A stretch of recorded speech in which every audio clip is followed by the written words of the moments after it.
Hello student, good morning to everyone. है ना, आज हम लोग क्या देखेंगे 9th क्लास के chapter diversity in living world के बारे में डिटेल से हम लोग आज पढ़ेंगे। है ना, डाइवर्सिटी इन लिविंग वर्ल्ड के बारे में विस्तार से हम लोगों को पढ़ना है। डाइवर्सिटी फर्स्ट वर्ड जो है, डाइवर्सिटी आपका 3rd चैप्टर है ये। है ना, पहला तो हो गया आपका सेल, दूसरा टिश्यू, उसका वीडियो है आप देख सकते हैं। और फिर ये तीसरा वीडियो जो है वो किसके बारे में है, डाइवर्सिटी इन लिविंग वर्ल्ड के बारे में। फर्स्ट वर्ड इसमें आप लोग क्या देख रहे हैं कि डाइवर्सिटी वर्ड जो है, डाइवर्सिटी का मतलब क्या होता है, वेरिएशन होता है। डाइवर्सिटी का अर्थ क्या हुआ, वेरिएशन। वेरिएशन का मतलब क्या, विभिन्नता, विभिन्नता। है ना, तो यहाँ हम लोगों को बायोलॉजी पढ़ना है, तो बायोलॉजी में डिफरेंट तरह के क्रिएचर्स का मिलना ही वो क्या कहलाता है, डाइवर्सिटी कहलाता है। हम जानते हैं कि हमारे अर्थ पर लगभग 1.8 बिलियन जो है वो स्पीसीज पाए जाते हैं। तो उसमें डिफरेंट तरह के स्पीसीज होते हैं। तो स्पीसीज को अगर हम लोग देखते हैं तो दोनों स्पीसीज कभी भी देखने में एक समान नहीं लगते। यहाँ की दो एनिमल क्या मैंने ह्यूमन को ही देख लीजिए, दो ह्यूमन एक समान नहीं दिखाई देंगे। दो डॉग्स जो है वो आपस में एक समान नहीं दिखाई देते हैं। इसके अलावा ह्यूमन ट्विंस जो देखने में एक जैसे लग रहे हैं लेकिन रियल में वो भी एग्जैक्ट कॉपी नहीं होते, उनमें भी कुछ ना कुछ डिफरेंस होता है। तो बायोलॉजी में डिफरेंस को देखने के लिए, डाइवर्सिटी को अध्ययन करने के लिए एक टर्म दिया गया है, बायोलॉजिकल डाइवर्सिटी। क्या टर्म है, बायोलॉजिकल डाइवर्सिटी।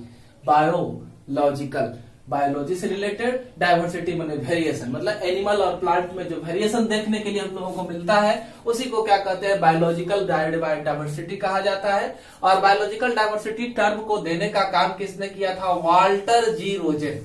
वाल्टर जी रोजेन ने बायोडाइवर्सिटी टर्म देने का काम किया था। ठीक है, तो आप जो इस अर्थ को देख रहे हैं, इस अर्थ पर आज तो कितना तरह क्रिएचर है ना, डिफरेंट डिफरेंट तरह के क्रिएचर है। हमारा अर्थ जो है काफी पुराना है।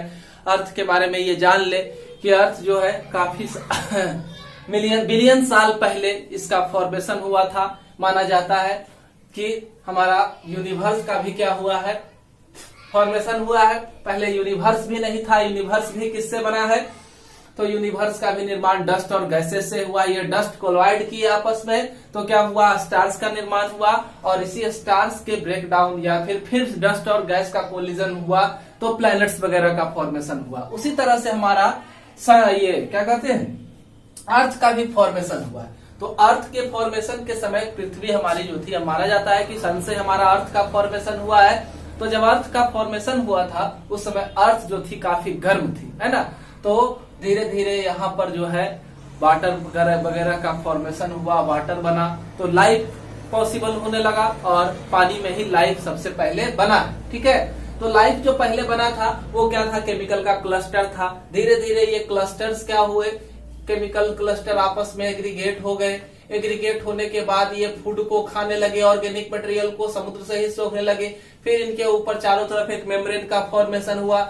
फिर यहाँ पर एमिनो एसिड्स वगैरह आकर के जमा हुए जिससे ऑर्गेनिज्म का निर्माण होता है। तो फिर एक मेम्ब्रेन बन गया। तो इस तरह से सेल का फॉर्मेशन हुआ। है ना, और सेल जब बन गया तो सेल से नए नए क्रिएचर्स बनना शुरू हुए। आज जितने सारे डेवलप फॉर्म है ना वो भी किससे बने हैं, तो अमीबा लाइक सेल से ही सबका फॉर्मेशन हुआ है। मतलब कि प्रिमिटिव लाइफ से ही आज के मॉडर्न लाइफ का फॉर्मेशन हुआ है। इतना ही जान ले कि अर्थ पर जो है सबसे पहला लिविंग सेल जो आया था वो आज से 3.5 बिलियन ईयर एगो आया था। है ना, कितना साल पहले, तो 3.5 billion year ago first cell का फॉर्मेशन अर्थ पर हुआ था। ठीक है, तो इस तरह से आज जो है हमारे चारों तरफ डिफरेंट तरह के काऊ का, गॉट, एलिफेंट, बियर्स, बियर में प्रजाति है, डॉग की भी डिफरेंट तरह की प्रजाति है। मैंगो आप देखते हैं तो मैंगो की आपके पास ढेर सारी प्रजातियां हैं। तो ये डिफरेंट तरह के प्रजाति का फॉर्मेशन हमारे अर्थ पर हुआ। तो हमारे यहाँ जो डाइवर्सिटी पाया जाता है ना, ये डाइवर्सिटी में भी, स्पीसीज में भी क्या है, वेरिएशन। और ये स्पीसीज का रिचनेस जो है वो हर जगह एक समान नहीं है। है ना, कहीं कहीं पर कोई स्पीसीज ज्यादा है, किसी किसी जगह पर स्पीसीज जो है वो काफी कम मात्रा में पाया जाता है। तो इस आधार पर हम लोगों ने क्या किया कि स्पीसीज डाइवर्सिटी के टाइप को देखना है। हम लोगों को स्पीसीज डाइवर्सिटी के टाइप को देखना है। स्पीसीज डाइवर्सिटी का टाइप का मतलब हुआ कि स्पीसीज कितना जगह पर किस फॉर्म में पाया जाता है और कैसे हम लोग उसका स्टडी करते हैं। जैसे एक वर्ड है पॉइंट डाइवर्सिटी। पॉइंट डाइवर्सिटी का मतलब हुआ अगर एक छोटे से हैबिटेट में है ना, माइक्रो हैबिटेट कह सकते हैं, छोटे से पॉन्ड में या उससे भी छोटे चले जाए, है ना, एक जंगल गए हैं, जंगल का एक छोटा सा हिस्सा है, वहां पर अगर हम लोग एक स्पीसीज के रिचनेस के बारे में पढ़ रहे हैं तो वो स्मॉल स्केल में हुआ या माइक्रो हैबिटेट हुआ, और उसमें उसके डाइवर्सिटी के, उसके वेरिएशन को, कितना तरह का वो स्पीसीज वहां पाया जा रहा है, उसके रिचनेस को अगर पढ़ते हैं तो इसको क्या कहते हैं, पॉइंट डाइवर्सिटी कहा जाता है। ठीक है, पॉइंट डाइवर्सिटी समझ में आया कि स्मॉल स्केल पर हम लोग किसी भी स्पीसीज के रिचनेस को अगर पढ़ते हैं तो वो क्या कहलाता है, पॉइंट डाइवर्सिटी कहलाता है। ठीक है, दूसरा है अल्फा डाइवर्सिटी। अल्फा डाइवर्सिटी क्या है, लोकल डाइवर्सिटी है ना, variety of organism in a particular habitat. एक छोटे से हैबिटेट में अगर डिफरेंट तरह के ऑर्गेनिज्म का स्टडी हम लोग करते हैं, जैसे एक तालाब था मेरे पास, वहां मछली है, ग्रास ऊपर है ना, और भी डिफरेंट तरह के छोटे मछली, बड़े मछलियां, एक्वेटिक हाइड्रिला है ना, और क्या है, बहुत सारा छोटा छोटा प्लांट है, फाइटोप्लैंक्टन है, जू प्लैंक्टन, ये सारा जो पाया जा रहा है ना, इसको क्या कहते हैं, अल्फा डाइवर्सिटी कहते हैं। वैरायटी यहाँ पर डिफरेंट तरह का है। ठीक है, अब तीसरा अगला जो है वो गामा डाइवर्सिटी है। गामा डाइवर्सिटी में हम लोग क्या करते हैं, लार्ज स्केल पर डाइवर्सिटी के बारे में पढ़ते हैं। जैसे अब एक छोटा सा देखिए कि आप जहां रह रहे हैं उस शहर के डाइवर्सिटी को क्या कहा गया, है ना, तो सबसे पहला आपका कौन सा था, तो सबसे पहला पॉइंट डाइवर्सिटी था। तो उस शहर में डिफरेंट तरह के स्पीसीज के रिचनेस को पढ़ते हैं तो वो हमारा क्या कहलाया, शहर का जो था वो पॉइंट डाइवर्सिटी। अल्फा डाइवर्सिटी आपके पूरे डिस्ट्रिक्ट के अंदर जितना सारा डिफरेंट तरह का ऑर्गेनिज्म मिल रहा है तो वह अल्फा डाइवर्सिटी हो गया, है ना। अब आपके स्टेट के अंदर जितना सारा डाइवर्सिटी मिल रहा है वो क्या कहलाया, एक आइलैंड है ना, एक लैंडस्केप को पढ़ रहे हैं, है ना, तो उसको क्या कहा जाता है, गामा डाइवर्सिटी कहा जाता है। एक लार्ज स्केल पर अगर पढ़ते हैं तो एप्सिलॉन डाइवर्सिटी है ना। अब डाइवर्सिटी रिचनेस को हम लोगों ने देखा, एक वर्ड है मेगा डाइवर्सिटी। मेगा डाइवर्सिटी का मतलब हुआ हॉट स्पॉट, वैसा क्षेत्र जहां पर स्पीसीज रिचनेस दूसरे जगहों के तुलना में काफी ज्यादा है, उस क्षेत्र को क्या कहा जाता है, मेगा डाइवर्सिटी कहा जाता है। मतलब जीवों का वेरिएशन, विभिन्न प्रकार के जीवों का मिलना जहां काफी ज्यादा मात्रा में होता है, उस क्षेत्र को क्या कहते हैं, मेगा डाइवर्सिटी कहते हैं, हॉट स्पॉट कहते हैं। और इंडिया का क्लाइमेट कुछ ऐसा है कि हमारे इंडिया में 12 टाइप के हॉट स्पॉट पाए जाते हैं, है ना, ये मेगा डाइवर्सिटी है। ठीक है, अब यहाँ पर हम लोग कुछ देखते हैं इंडिया के अंदर कितने तरह के स्पीसीज पाए जाते हैं। जैसे इंडिया में देखें बैक्टीरिया को, है ना, तो बैक्टीरिया जो है इंडिया में कितने तरह के पाए जाते हैं, तो बैक्टीरिया की 83 स्पीसीज इंडिया में पाई जाती है। बैक्टीरिया की 83 स्पीसीज इंडिया में पाई जाती है। उसी तरह से जाति विभिन्न प्रकार की बैक्टीरिया होते हैं, 83 स्पीसीज बैक्टीरिया। फंगी में 23,000 स्पीसीज पाई जाती है। फंगी में कितना है, टोटल 23,000 स्पीसीज पाई जाती है। इसी तरह से एल्गी है तो 2500 स्पीसीज पाई जाती है। इसी तरह से जिम्नोस्पर्म है तो टोटल जो है इसका 1500 स्पीसीज, जिम्नोस्पर्म का 64 स्पीसीज, एंजियोस्पर्म का हमारे यहाँ जो है काफी ज्यादा 15,000 स्पीसीज पाया जाता है। तो इस तरह से हम लोग देखते हैं इंसेक्ट की लगभग 53,000 स्पीसीज पाई जाती है ना। पक्षियों की लगभग 1200 के आसपास पक्षी का स्पीसीज पाया जाता है हमारे। हमने डिफरेंट तरह का पक्षी का सब स्पीसीज कह सकते हैं, डिफरेंट तरह का स्पीसीज, है ना, सब स्पीसीज या स्पीसीज पाया जाता है। स्पीसीज को ही देख रहे हैं, स्पीसीज, न कि सब स्पीसीज, स्पीसीज को ही हम लोग देख रहे हैं। तो यहाँ पर जो बताया कि पक्षी का 1200 स्पीसीज है, इसका मतलब है 12,000 प्रकार के स्पीसीज हमारे पक्षी के यहाँ मिलते हैं। जैसे हो गया गौरैया, स्पैरो, है ना, पीकॉक, है ना, कॉक, डक, है ना, ये सब जो है इस तरह के स्पीसीज जो है इतना ज्यादा मात्रा में पाए जाते हैं। मैमल्स जो है इंडिया में 372 प्रकार के पाए जाते हैं। आप बुक देखेंगे ये चार्ट आपको मिलेगा, डिफरेंट तरह का ऑर्गेनिज्म का डाइवर्सिटी का चार्ट दिया गया है ना, तो उसको पढ़ेंगे, देखेंगे, इससे आपको महसूस होगा कि पृथ्वी पर कितनी तरह की स्पीसीज पाई जाती है और कितना ज्यादा वेरिएशन हमारे अर्थ पर पाया जाता है। लाइफ फॉर्म कितना वेरिएंट हो गया है, एक अमीबा से शुरू होकर के कितना ज्यादा ये बदलाव को लाया है। और ये बदलाव लाने के लिए 1-2 दिन की जरूरत नहीं है, इसके लिए हजारों साल लग गए, लाखों साल लग गए, तब जाकर के हमारा अर्थ जो है इतना रिच हो सका डाइवर्सिटी के मामले में, है ना। अब है कि हम लोगों को पढ़ना है डाइवर्सिटी। डाइवर्सिटी में क्या करना है, इसमें हम लोगों को देखना है डिफरेंट तरह के स्पीसीज को। तो स्पीसीज को अगर हम लोगों को देखना है तो समस्या है कि स्पीसीज को अगर पढ़ना है तो उसको अगर ढंग से, जैसे अभी बर्ड बोले तो बर्ड बोले तो आपके दिमाग में पहुंच गया कि ये उड़ने वाला चीज है, आकाश में उड़ सकता है, पंख होंगे इसके पास, है ना, चोंच होगा, इस तरह का कैरेक्टरिस्टिक आपके दिमाग में घूमने लगा, है ना। तो हम लोगों ने भी क्या किया, साइंटिस्ट ने क्या किया कि सबसे पहले स्टडी के लिए हर जगह के, है ना, वर्ल्ड के किसी भी कोने में कोई भी पर्सन अगर स्टडी करे वेरिएशन के बारे में, डाइवर्सिटी के बारे में, तो उसको स्टडी में किसी तरह का डिफरेंस नहीं हो, है ना। यहाँ पर वो अगर बर्ड्स के बारे में पढ़ रहा है तो विदेश में भी BIRD का मतलब जो है बर्ड्स ही होना चाहिए, दूसरा चीज नहीं होना चाहिए। तो नॉमेनक्लेचर एक व्यवस्था की गई, है ना। ऑर्गेनिज्म का नाम रखने की व्यवस्था की शुरुआत की गई और नाम रखने के लिए संस्थाएं बनी, जैसे कि ICBN है, international code for botanical nomenclature, international code for botanical nomenclature, ICBN क्या है, international code for botanical nomenclature, है ना। और दूसरा है ICZN, international code for zoological nomenclature. ये दो संस्थाओं ने मिलकर के, है ना, पौधे का और जंतुओं का क्रमशः नाम रखना शुरू किया।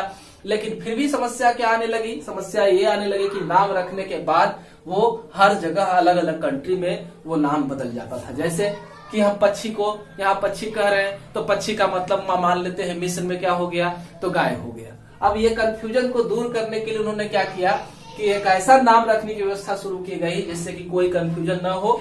तो इसके लिए आए एक साइंटिस्ट आ गए जिनका नाम था कैरोलस लिनायस। कैरोलस लिनायस ने बायनोमियल नोमेनक्लेचर पद्धति को जन्म दिया, बायनोमियल नोमेनक्लेचर पद्धति को जन्म दिया। और काफी महान साइंटिस्ट थे, इनको फादर ऑफ टैक्सोनोमी के नाम से जाना जाता है, फादर ऑफ टैक्सोनोमी, है ना। तो ये टैक्सोनोमी वर्ड आ गया बीच में, अभी देखते हैं, थोड़ा आपसे आराम करें, है ना, पहले इधर वाला को क्लियर करना है। तो ये था हमारा कैरोलस लिनायस ने सबसे पहले क्या लाया, बायनोमियल नोमेनक्लेचर लाया। बायनोमियल नोमेनक्लेचर में क्या करना था, तो किसी भी ऑर्गेनिज्म का दो नाम रखना था, है ना, दो नाम। और इसका पहला नाम जो होता था वो उसके जीनस को दर्शाता था और इसका दूसरा नाम जो होता था उसके स्पीसीज को दर्शाता था, है ना। इसके पहले नाम जो है उसके जीनस को, जैसे फ्रॉग को देखिए, फ्रॉग का पहला नाम जीनस नेम जो होता है राना होता है और दूसरा नाम स्पीसीज का नेम जो है टिग्रिना है। इसी तरह मैंगो को देखिए, मैंगो का पहला नाम मैग्नीफेरा है ना। मैग्नीफेरा जो है वो क्या है, तो मैग्नीफेरा जो है वो जीनस नेम है और इंडिका जो है उसका स्पीसीज नेम है, ठीक है। उसी तरह से पैंथरा टिग्रिस है, पैंथरा टिग्रिस में पैंथरा जो है जीनस नेम है और टिग्रिस जो है वो क्या है, स्पीसीज नेम, ठीक है। इस तरह से हम लोगों ने कई तरह के नोमेनक्लेचर को कंप्लीट किया, कई तरह के जीवों का नाम रखा, है ना। और नाम में इस तरह से हम लोगों ने जीनस और स्पीसीज नेम का सहारा लिया, ठीक है। अब देखते हैं आगे कि समझ में आया ना कि कैरोलस लिनायस ने बायनोमियल नोमेनक्लेचर का सिस्टम दिया और इसके तहत किसी भी स्पीसीज के दो नाम होते थे, पहला नाम जीनस का और दूसरा नाम जो है स्पीसीज का नाम होता था, ठीक है। और इस तरह से इन्होंने एक बुक भी लिखा था, उस बुक का नाम था क्या, सिस्टेमा नेचर, है ना। सिस्टेमा नेचर इनका फेमस बुक है। पूछा जाता है कि कैरोलस लिनायस के द्वारा लिखे गए बुक का नाम क्या है, तो उनके बुक का नाम जो है वो सिस्टेमा नेचर का नाम है, ठीक है। और इन सारा टैक्सोनॉमी मैंने क्लासिफिकेशन का शुरुआत हुआ, वर्गीकरण हम जीवों का करने जा रहे हैं, नाम रखेंगे, आसानी से जीवों को एक ग्रुप में बांट सकते हैं, तो इस वजह से इनको फादर ऑफ टैक्सोनॉमी भी कहा गया, है ना, फादर ऑफ टैक्सोनॉमी। तो आप सबसे पहले हम लोग वर्ड को देखते हैं, टैक्सोनॉमी क्या है, टैक्सोनॉमी किस लिए है। तो टैक्सोनॉमी जो है वो इसलिए दिया गया कि इसमें हम लोग करते क्या है, the systemic arrangement of organism on the basis of relation, है ना।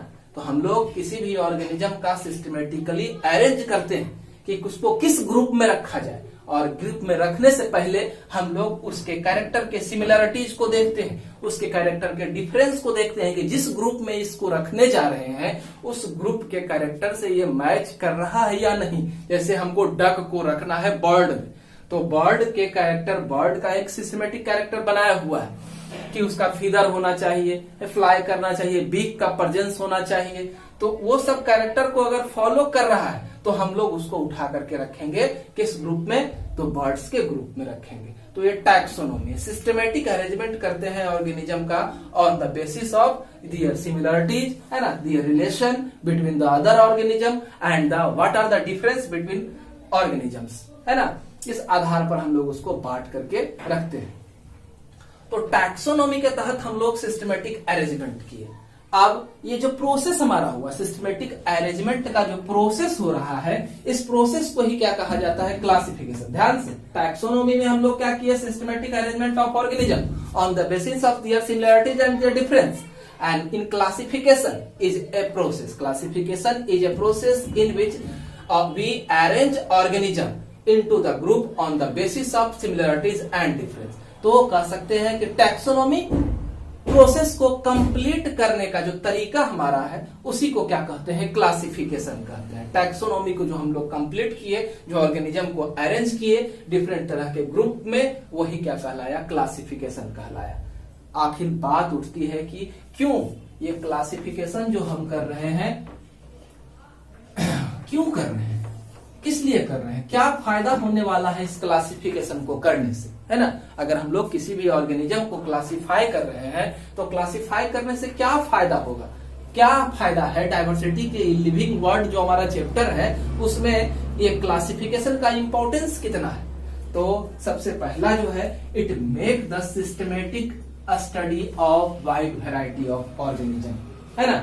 इसके वजह से हम लोग सिस्टमेटिक तरीके से, है ना, डिफरेंट तरह का जो ऑर्गेनिज्म अर्थ पर मौजूद है, हमारे अर्थ पर जो डिफरेंट तरह के ऑर्गेनिज्म मौजूद है उसका सिस्टमेटिक स्टडी कर सकते हैं। जैसे अब डक के बारे में पढ़ना था तो आप जान चुके हैं कि डक जो है वो बर्ड के कैटेगरी में आता है। तो बर्ड का कैरेक्टरिस्टिक आपको याद है, तो बर्ड के कैरेक्टरिस्टिक के आधार पर आप डक के बारे में 5 लाइन बोल सकते हैं, है ना, कि डक के पास क्या कुछ होने वाला है ना?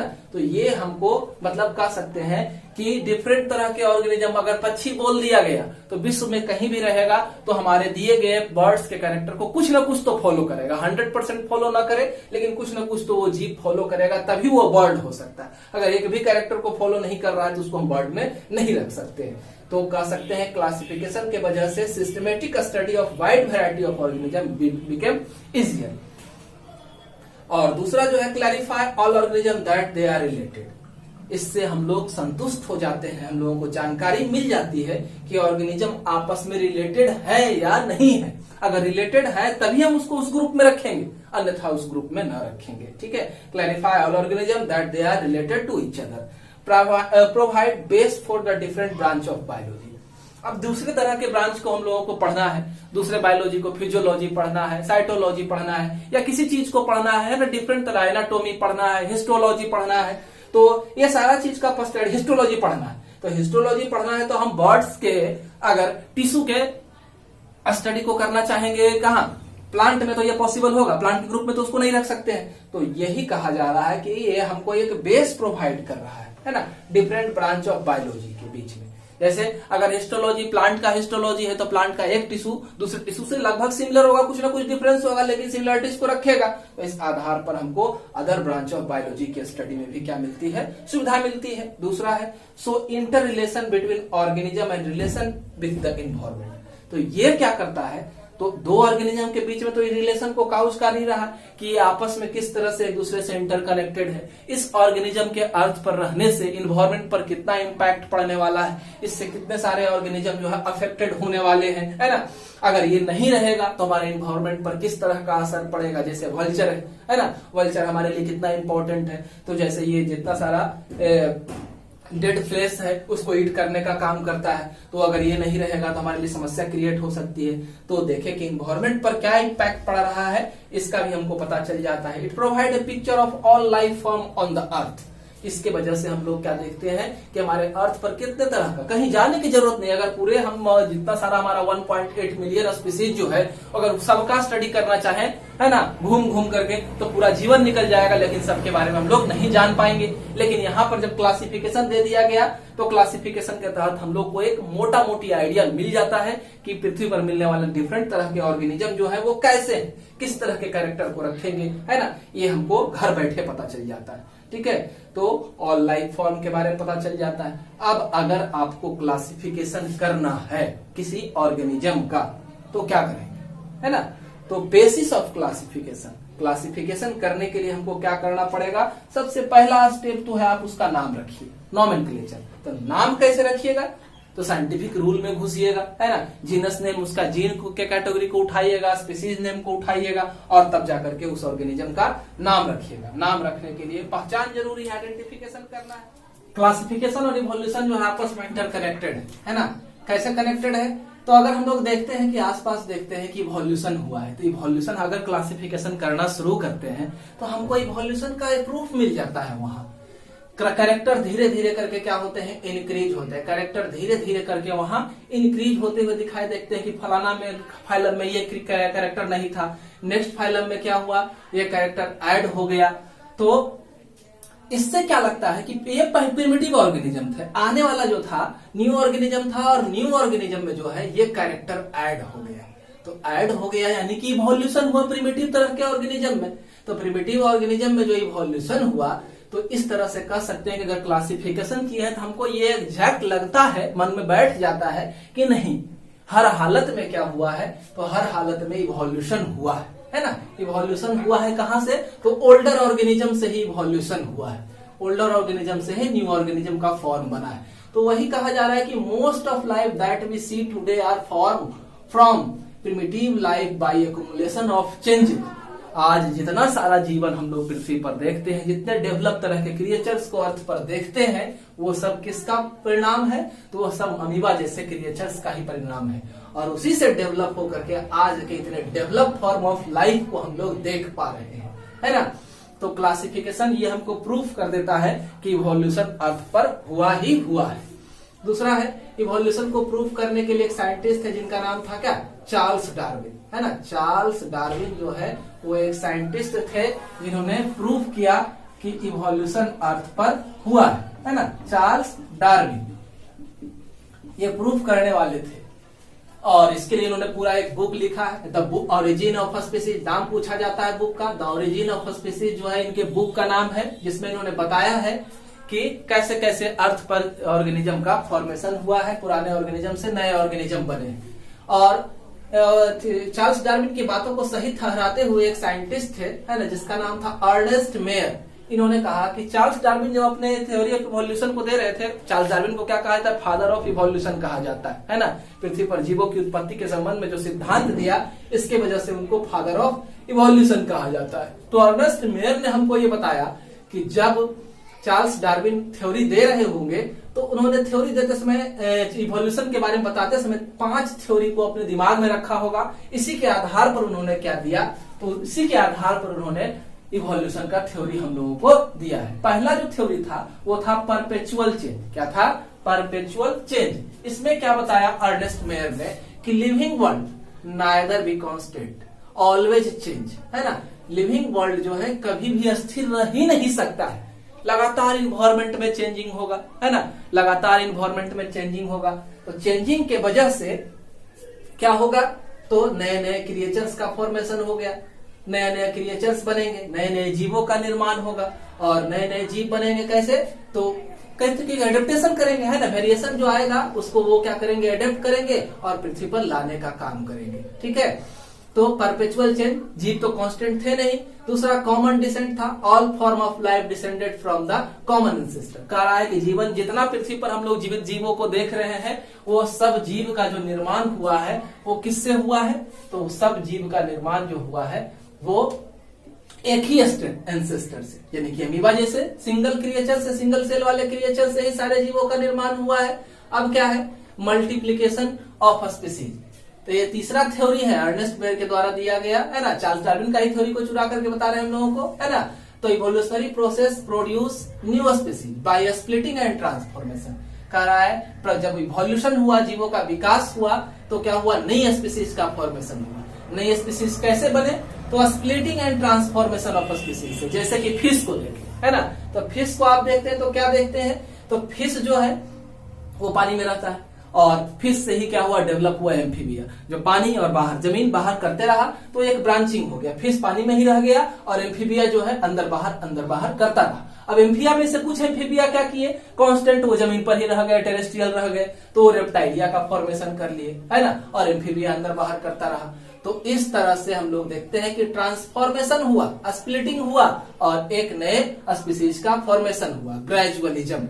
लार्ज डिफरेंस होता है, दो स्पीसीज के ऑर्गेनिज्म के एनाटॉमिकल स्ट्रक्चर में लार्ज डिफरेंस होता है, और वो ट्रेड्स जो होते हैं लगातार एक्युमुलेट होते रहते हैं, और हमारे दो ऑर्गेनिज्म के बीच में भी एनाटॉमिकल स्ट्रक्चर को देखेंगे थोड़ा बहुत चेंजिंग रहता है, और उसी में लगातार ये जमा हो गया, एक्युमुलेशन हो गया, तो एक्युमुलेशन होकर के नए स्पीसीज का फॉर्मेशन करेंगे।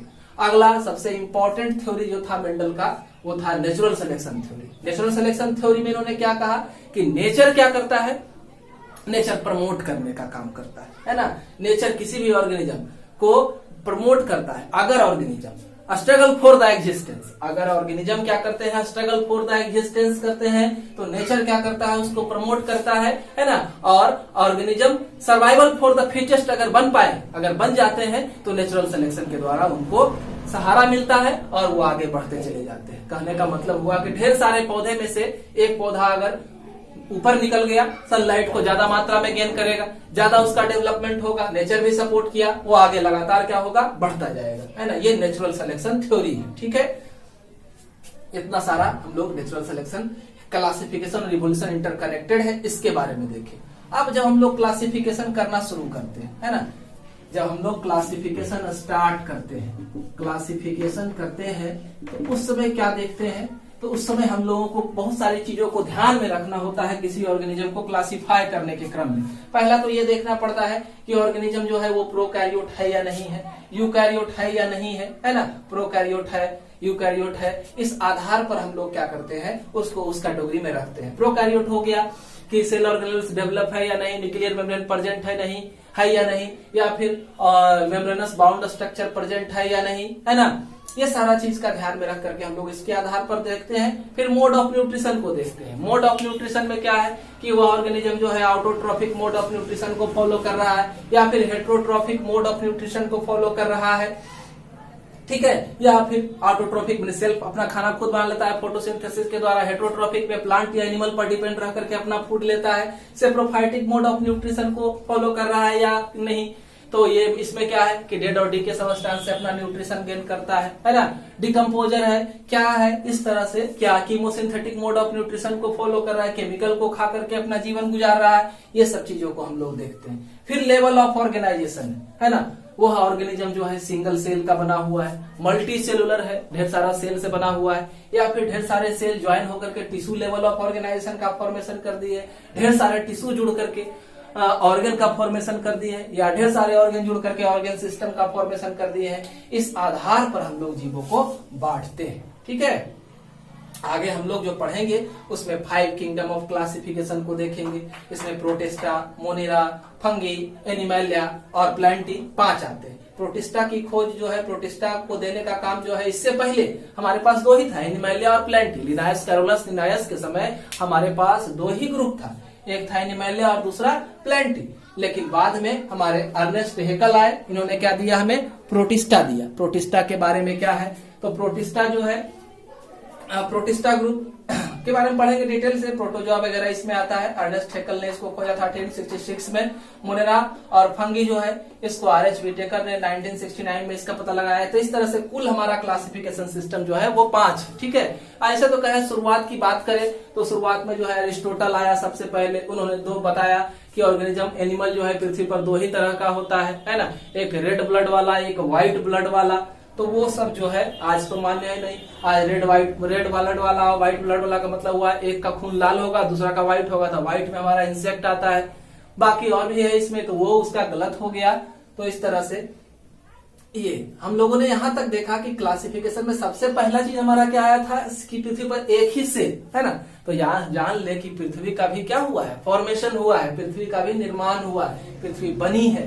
पृथ्वी यानी कि यहाँ की तक कि हमारा यूनिवर्स भी डस्ट और गैसेस से बना, डस्ट और गैस के कोलिजन से स्टार्स का फॉर्मेशन हुआ, स्टार्स से क्या हुआ, प्लेनेट का फॉर्मेशन हुआ। उसी तरह से हमारा अर्थ भी जब बना था तो काफी हॉट था, है ना, और वह धीरे धीरे ठंडा हुआ, वाटर का फॉर्मेशन हुआ और वाटर में ही जीवन की शुरुआत हुई। सिंगल सेल बने, सिंगल सेल में पहले क्लस्टर ऑफ एमिनो एसिड हुआ, है ना, ढेर सारा एमिनो एसिड इस तरह से एक्युमुलेट हुआ।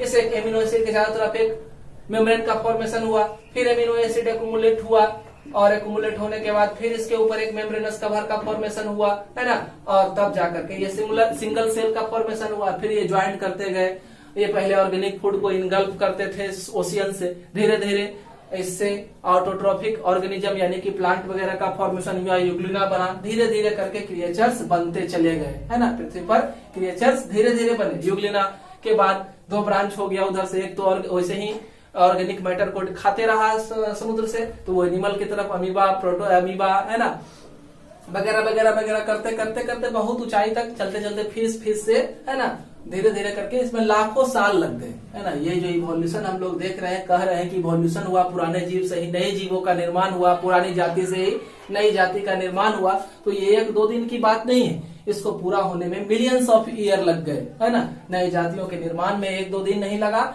मिलियंस ऑफ ईयर लग गए, तब जाके पृथ्वी पर इतना फास्ट डिफरेंट तरह के ऑर्गेनिज्म फॉर्म हो पाए, है ना। ये कोई धीमा प्रोसेस नहीं है, बहुत लंबा चौड़ा चलने वाला प्रोसेस है। आगे हम लोग पढ़ेंगे इस 5 किंगडम के बारे में, है ना, 5 किंगडम का डिटेल। अगर अभी तक आप लोगों ने हमारे चैनल को सब्सक्राइब नहीं किया है तो सब्सक्राइब करें, वहां पर बेल आइकॉन बटन है उसे दबाएं, है ना, सब्सक्राइब करें, जिससे कि आपको इस चैनल के वीडियो लगातार मिलते रहेंगे, है ना। और साथ में अगर वीडियो पसंद आए तो लाइक बटन पर दबा करके लाइक करें। कुछ पूछना है, कुछ जानकारी लेना है, कमेंट बॉक्स में कमेंट करें, हमें डायरेक्ट सूचना दें कि क्या सुधार हो सकता है और कौन कौन सा वीडियो आप लोगों को चाहिए, वो सब वीडियो को भी इसमें जोड़ा जाएगा। धन्यवाद।